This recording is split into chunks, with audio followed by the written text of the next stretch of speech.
Greetings, fellow bridge lovers, and welcome back to the Bridging with Kai YouTube channel. Today, we have a hand for you from the Philadelphia NABC. It is going to be the first of many from the Philadelphia NABC. I told you I'd give you a lot of long-form content from the NABC. A bunch of hands here are really, really interesting, including this one, where we're roughing winners, apparently, for some reason.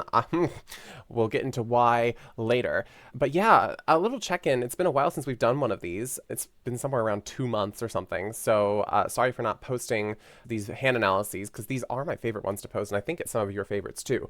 But over this time, we've gotten around to 700 subscribers, team. Thank you so much for joining in on the Bridging with Kai Bridge Hype Train. And if you haven't already, please join as well. Don't forget to like this video and subscribe to the Bridging with Kai YouTube channel so that we can continue spreading bridge together. It is completely free and it helps out so much. So if you would do that, really appreciate it.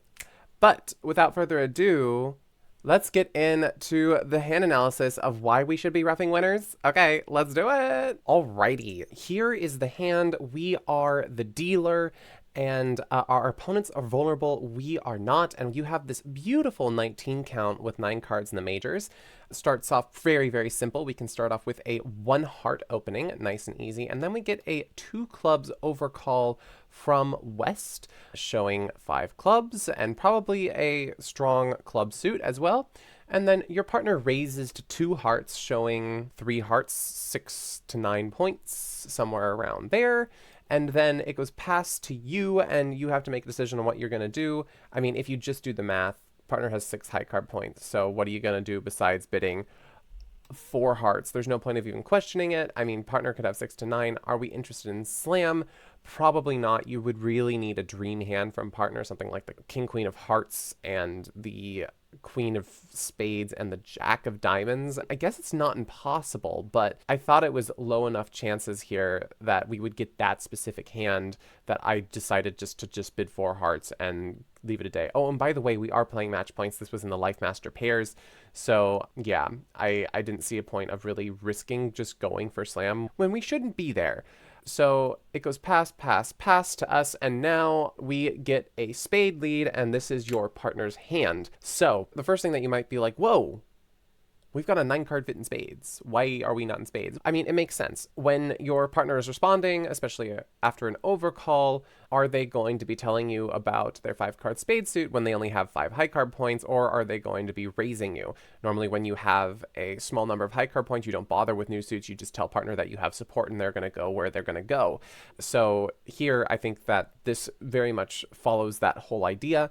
Partner's not going to bid 2 spades. They would be showing 10 or more high card points and 5 or more spades. Oh, shout out to Drew Cavalier, partner here. Great bidding, my friend. We got to this great contract. Now, thank you for not passing, because if you passed, I was not going to be, well, I mean, I would keep bidding, and then we might get high enough, and actually, you know what, we might have ended up in the spade suit. Maybe you should have passed, partner. Maybe you should have passed, Drew, because then I would have bid 2 spades over the 2 clubs, and then you would bid 3 spades, and then I would bid 4 spades, and then we'd be in a much easier spot than 4 hearts is. Because in 4 spades, we don't have to worry much about the trump suit. We can just draw trump and claim pretty much. But in the heart suit, we have some more work to do, because the spade suit is in risk of getting roughed. Now, notice how West has led the 10 of spades. So this could either be a doubleton or a singleton. I mean, I guess they could have 10-9 third, but either way, you're worried about getting roughed immediately. How are we going to handle this? How are we going to prevent getting roughed? I mean, to be honest, we're always going to be making this contract. As long as we are able to double finesse the hearts, well, I guess we aren't always going to be making this. There's a case where if West holds the King, Queen of Hearts 4th, then you lose 2 hearts, a diamond, and if they're also able to get a ruff in there somewhere, then you could go down 1, so you're not always going to make it. But what's our best chance at getting as many tricks as we possibly can? The thing that you have to be extremely wary about on this hand is that, of course, this 10 of spades could be a singleton, or East could have a singleton, and you only want to be able to play on spades once. You don't want to give them an opportunity to ruff spades. And that's going to be difficult. We need to start this hand thinking like, I need to draw trump. And what side am I going to do that from? Well, I need to start from the north hand. So where are we going to win it? We're going to start by playing the Queen or Jack of Spades and winning it up there, and then starting by playing a heart finesse. And we're going to hope that when West wins their honor, they're either going to return a spade and the spades end up being doubleton, or they have a singleton and they cannot return a spade, and they also have the ace of diamonds, because we don't want to lose another heart trick. So what happened here is the king of clubs got returned, and this is a very, very telling sign as to what is going on right now. The fact that West did not play another spade implies that their spade was a singleton. So who do we want on lead, if anyone? Yes, we want West to be on lead because they can't give themselves a ruff. Like, come on. Who does that? Greedy. So when they play the king of clubs, the next thing that we have to do is think, well, we need to continue to draw trump, but how are we going to continue to draw trump? We need to get back to the West hand in order to continue our double finesse abilities. Now, you could say there's a really easy way to prevent this ruff, which is playing ace of hearts and another heart. And yeah, that would prevent a ruff anytime that it's 3-2. That is possible. However, if West had a hand with the king, queen, fourth of hearts, it wouldn't work because it would go like this. Ace of hearts, heart, diamond over, spade, and voila, you have managed to go down one. Yeah, no bueno. And I think that this goes to show that if there is this exact layout of West holding king, queen, fourth of hearts, and East holding the ace of diamonds, you're always actually going to go down one. There's literally nothing you can do. So that's an argument for doing it. But even if it splits normally, here's what would happen if you play ace of hearts and another heart. They win, and now you always have a diamond loser at this point. You can't get rid of it. So no matter what, you're going to just be making. Now, I saw a greedy little line where I might be able to get an over trick. So what did I do? And you may also be thinking, what am I doing here? Why don't I just play a spade to the queen and take a finesse? Well, if the spade ruff is happening, it would be happening now, so there's no point in trying to play the spade. The whole point is we're going to try to avoid the spade ruff, so playing a spade is only going to play into the spade ruff. The idea is that if West holds the ace of diamonds, then they're not going to be able to give themselves a ruff.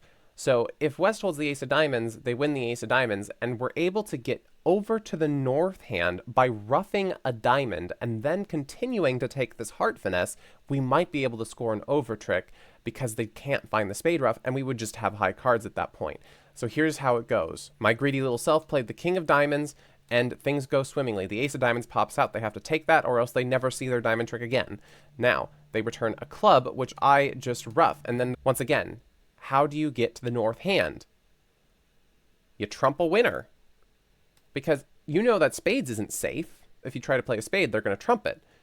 So we use the queen of diamonds, even though it's a winner, as transportation to get to the other hand so that we can take this heart finesse, and we overtake with the 10 to be sure that we can be in this hand to draw the last trump.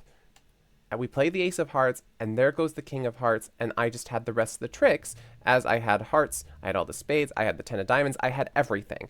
So that is a reason why you would want a trump winner, and the main reason, almost always, is because you want transportation in some way. And for this, in this case, it was transportation in order for us to continue to draw trumps safely without them trumping spades. And this scored us a 450, and this got us a 53%. Great play, but 53%. There were some people in 4 spades making 6, because I'm not sure why. I'm not sure how.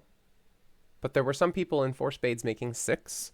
Actually, editing Kai here, it is the next day, and I see how 4 spades made 6. So we're going to look at that now because it actually is kind of cool, and it's very, very difficult for the defense to actually stop it unless they find the perfect defense, and it happens on the opening lead. So let's take a look at this now. Okay, so here we are. Here is the entire hand as it sits.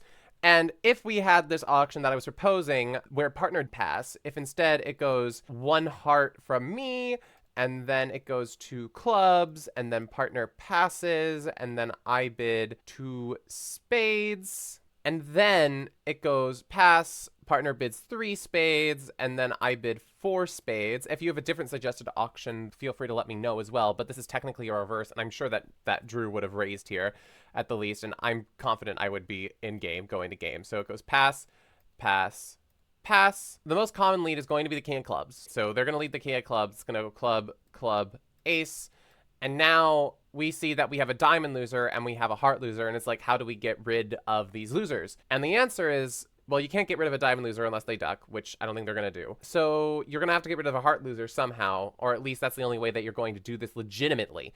Now, let's start with a line for making 5. It seems very, very simple to just make 5 here because you can just be like, oh, I can draw trump, I can set up the hearts, I can do all these easy things, and we can pitch away losers. And it's actually not that simple on a 3-1 spade split, because if you just lull yourself into a sense of this is so easy, you just set up the hearts, well, then you might get hit with this reality check where it goes club, and now you ruffed. And now you're stuck in the south hand, and you would have to exit a diamond, because like you have no way to get back to the north hand. And now you risk, well, if they'd unblocked or been very intelligent here, like they would be able to just cash both of their club tricks. You're lucky here that you would just be still making because now they're end played. But if the clubs were less favorable, you could have gone down if you got lulled into this sense of security, because your south hand can only trump 1 spade if you decide to draw all the trump. So in order to even make 5 or even 6, it's probably best to start off by trying to set up diamonds. The big deal here is that you can't get rid of this diamond loser legitimately, but you can get rid of those heart losers because we now have the queen 10 of diamonds set up to throw away both of those hearts, and then we can do a cross ruff. So this is the line here that I believe most people took. And now even if you switch to a heart at this point, it is simply too late for you, because now it just goes queen of diamonds, 10 of diamonds, and now you can just start cross-ruffing to your heart's content, to your delight and glee. And you can even, like, you don't even need to, you could draw 1 trump, and that's totally fine to do that as well, to try to prevent issues. But, like, you can also just ruff this heart now, and then there goes the king, and like everything is yours, and you make 6. And that's how you can make 6. The only way for the defense to actually prevent you from making 6 is like practically impossible. It's on the opening lead, you have to lead the queen of hearts, or a heart for that matter. And because if they attempt to set up the diamonds, now what can happen is you can just play a heart, and then you get ruffed, like so, and then you would just be making again. But the Queen of Hearts lead is just so unbelievably difficult. Now, it might be a little bit easier if it was played by North, because East has King third to lead away from, which is a little bit less scary, but at the same time, South did bid Hearts, so not necessarily sure why you would do that. But that's how you make 6 on this hand, and also how you can get lulled into this false sense of security, even if you just try to draw trumps and claim. It's not that simple. Very interesting. So I'm going to go back to recording Kai. Partner. Where was that pass, man? Just saying. I'm joking.